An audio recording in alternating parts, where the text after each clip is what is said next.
जय जगन्नाथ पिलामाने आउ केमती सब भल तो हाँ आज कौन पढ़िया गुणन क्रिया देख गुणन तो तुम्हें सब बेले कर धर तुम्हें कर कि भाया दुई धाड़िया गुणन ये कर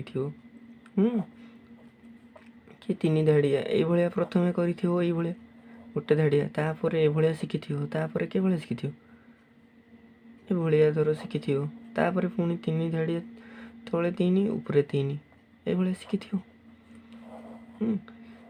एठी अंकरे चिन्ह गुणन देला बोली सिना तुम्हें जानिल एठी गुणन करियो किंतु जते बेले देई नथियो किछि किछि देई नथियो अक्षर रे ही देइथियो तुम्हें जानिबो कि भलिया कि सेठी गुणन ही करा जियो ता पई आमे जानिबा देखो केतले जानिबो जते बेले गोटिए जिनिसर मूल्य देइथियो एवं बेसीर मागिथियो सेठारे आमे गुणन करिया एइटा ही हम गुणन क्रिया रे मुख्यतः काम करे कोन ना गोटे जिनिसर मूल्य देइथियो एवं बेसी मागिथियो सेठारे आमे कोन करिया गुणन ही करिया बेसी माने किस एक रु अधिका धर दुईटी एक देइथियो मूल्य पचारिथियो दुईटी देइथियो दुईटी बाहर कर कि तीनटी बाहर कर कि चारोटी कि पांचटी से गोटे प्रश्न करिया से उदाहरण माध्यम रे आमे बुझिबा हला देखो ये उदाहरण अछि देखो गोटे कमलार दाम 4 टंका हेले 5टी कमलार दाम केते यार उत्तर आमे करिया देखो मु कहिदिनी कौन गोटे जिनिसर मूल्य देइथियो एवं बेसीर मागिथियो सेठारे आमे गुणन करिया एठी कौन उत्तर कि भलिया करिया ना जे भलिया तुमे धारा कर धर धरा जाऊ जो क्रिया रे तुमे धारा करथियो कौन धर देइथिला जते बेले गोटे तुम पाखरे धर 10टी चॉकलेट अछि बापा तुमको आउ 10टी देले तुमे कौन करथिलो सेठी जो क्रिया करथिलो मोट तुम पाखरे प्रश्न पचारथियो तुम पाखरे मोट केते तुमे कौन करथिलो जो करथिलो हाँ कि नहीं जो करथिलो एठी सेही भलिया जानिबो कि भलिया गुणन करियो बोली एई भलिया देइथियो गोटिए रो देइथियो बेसी रो मागिथियो गुणन करियो तो धारा कि भलिया हबो धारा लिखिबो प्रथम सेही भलिया जे भलिया धारा तुमे करूथलो गोटे कमलार दाम आगे लिखिदेव जहाँ देइछि दाम समान 4 टंका बाहर करियो कहार 5टी कमलार दाम समान तुम्हें तो जानिलो गुणन हम बाकी ये क्या सहित कहार करिया आमे जेतोटीर बाहर करिया बेसी माने जेतोटीर बाहर करिया एक रो तो दे जेतोटीर बाहर करिया ताहारी जेतोटी सहित एक टीर मूल्य गुणन करिया जेतोटी काढ़िबा ताहा सहित एक रो मूल्य गुणन करिया ताने गुणन करिया 5 चौक केते 20 पुणिका तू जानिथियो तेरे 20 टंका अतएव लेखा शिखिଛୁ तापरे कौन 5टी कमलार दाम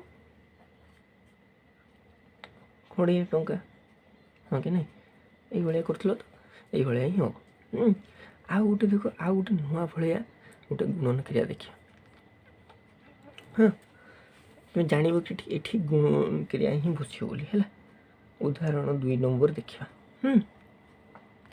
देख छुआ ये आम पाखे द्वितीय उदाहरण आसी कौन कही मधु हरि और राम 3 जनकर वर्तमान बयस मिसी 35 4 वर्ष पर से बयस मिसी केते देख तुम्हें ये कौन कर 35 जो 4 करदेव कि ना से भूल हो क्या देख बर्तमान 3 जनकर बयस मिसी 35 4 वर्ष पर ये भी 4 वर्ष बढ़ो ये भी 4 वर्ष बढ़ो ये भी 4 वर्ष बढ़ो ना ना समस्त मिसिकी 4 वर्ष बढ़े 4 वर्ष पर तुम्हें देख तुम्हें धर बर्तमान द्वितीय श्रेणी अच्छे 4 वर्ष पर क्यों श्रेणी थी तृतीय चतुर्थ पंचम षष्ठ श्रेणी रही से भाया एमाने भी 4 वर्ष प्रत्येक 4 वर्ष बढ़े ना एठी भी आमर गुणन क्रिया लगे देख बर्तमान बयस मिसी 35 3 जन 4 वर्ष पर 3 जन 4 वर्ष बढ़े ना ताने आम 4 4 8 4 तुम 12 करवा जहाँ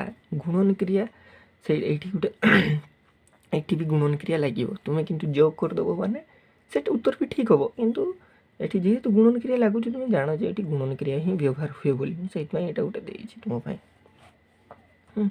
ये लिखिदेल जो भाया लेख मधु हरि और राम ତିନି ଜଣଙ୍କର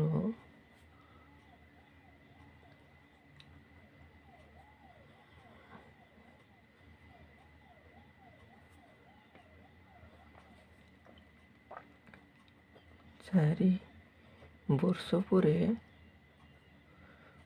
ବୟସ ହେବ ସମାନ। ଦେଖ ପ୍ରତ୍ୟେକ କେତେ ଜଣ ଅଛନ୍ତି? 3 ଜଣ ଅଛନ୍ତି, ମଧୁ, ହରି ଓ ରାମ।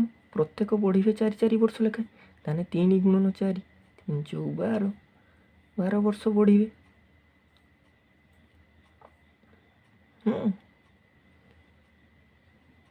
ତାହେଲେ 4 ବର୍ଷ ପରେ ସେମାନଙ୍କ ବୟସ ମିଶି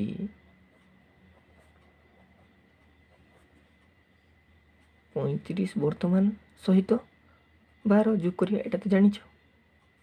35 12 5 2 7 3 1 4 ଯୁଗ ତ ଜାଣିଛ। ଆଗେ ଏକକ ଘର କାମ କରିବା, ତାପରେ ଦଶକ ଘର କାମ। ଏଗୁଡ଼ା ତ ଜାଣିଥିବ ଛୁଆ। ତାପରେ ତୁମେ ଯେଭଳିଆ ଅତଏବ କାମ କରୁଥିଲ ସେଭଳିଆ କରିବ।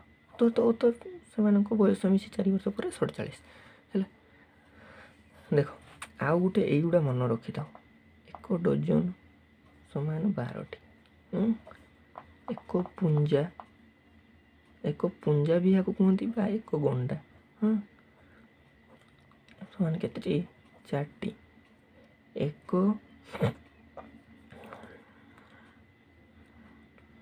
ଏକ ଯୋଡ଼ାକୁ ଆଉ କ'ଣ କୁହନ୍ତି? ହଳ ବି କୁହନ୍ତି। ଏକ ହଳ। ଏକ ହଳ ବ୍ୟବହାର ହୁଏ କେ ସ୍ଥାନରେ? ଜୋତା ସ୍ଥାନରେ। ଏକ ହଳ ଜୋତା ସ୍ଥାନରେ ହିଁ ବ୍ୟବହାର ହୁଏ। ଆଉ କିନ୍ତୁ ଆଉ ଅନ୍ୟ ସ୍ଥାନରେ ଯୋଡ଼ା ହେଲା। ଯୋଡ଼ା ମାନେ କ'ଣଟି? 2ଟି। ହଳ ମାନେ ବି 2ଟି। ତୁମ ଜୋତା କିଏ ପଟ ଥାଏ? 2ଟି ଥାଏ ନା, ବାମ ପଟ ଡାହାଣ ପଟ ସେଇଭଳିଆ। ଦେଖ ଏଭଳିଆ ବି ପ୍ରଶ୍ନ ଆସିପାରେ। କ'ଣ? ଗୋଟିଏ କମଳାର ମୂଲ୍ୟ 4 ଟଙ୍କା ଦେଇଥିବ, ମାଗିଥିବ 1 ଡଜନର କେତେ। ତୁମେ 1 ଡଜନର ମୂଲ୍ୟ 1 ଡଜନରେ କେତୋଟି ରହେ ସେୟା ଜାଣିନେ ତ ତୁମେ 1 ଡଜନର ମୂଲ୍ୟ ବାହାର କରିବ? ନହେଲେ ବାହାର କରିବ କିଭଳିଆ? ବାହାର କରିପାରିବନି, ହଇରାଣ ହେଇଯିବ। ଅଙ୍କ ଧରିକି ବସିଯିବ, ଏପଟେ ସେପଟେ ଅନଉଥିବ। ସେଥିପାଇଁ ଉତ୍ତର ଜାଣିବା କିଭଳିଆ? 1 ଡଜନର ମୂଲ୍ୟ ଆମେ ଶିଖିବା। 1 ଡଜନ ସମାନ 12ଟି। ଏଇଗୁଡ଼ା ମନେ ରଖିବ। ମନେ ରଖିଲେ ତୁମକୁ ଗୁଣନ କ୍ରିୟାରେ ଏଇଗୁଡ଼ା ପ୍ରାୟତଃ ବ୍ୟବହାର ହୁଏ, ତୁମକୁ ସାହାଯ୍ୟ କରିବ। ଦେଖ ଆଉ ତୁମେ ଏଗୁଡ଼ା ବ୍ୟବହାର କରିବ ଗୁଣନରେ। କିନ୍ତୁ ଏଇଟା ପ୍ରଥମେ ଯେଉଁ କହିଥିଲି ସେଇଟାକୁ ଭଲ ଭାବରେ ମନେ ରଖିଥିବ। କ'ଣ? ଗୋଟିଏ ଜିନିଷର ମୂଲ୍ୟ ଦେଇଥିବ ଏବଂ ବେଶୀର ମାଗିଥିବ, ସେଠାରେ ଆମେ ଗୁଣନ କରିବା। ତ ଆଜି ପାଇଁ ଏତିକି। ଆଉ କିଛି ଯଦି ତୁମେ ପ୍ରଶ୍ନ ତୁମ ମନରେ ଉଙ୍କି ମାରୁଛି ତେବେ ତୁମେ କମେଣ୍ଟ କରିପାର। ଭିଡ଼ିଓଟିକୁ ଲାଇକ୍ କରିବ ଏବଂ ମୋ ଚ୍ୟାନେଲ୍ ଗଣିତ ମଜାକୁ ସବସ୍କ୍ରାଇବ୍ କରିବ। ଧନ୍ୟବାଦ।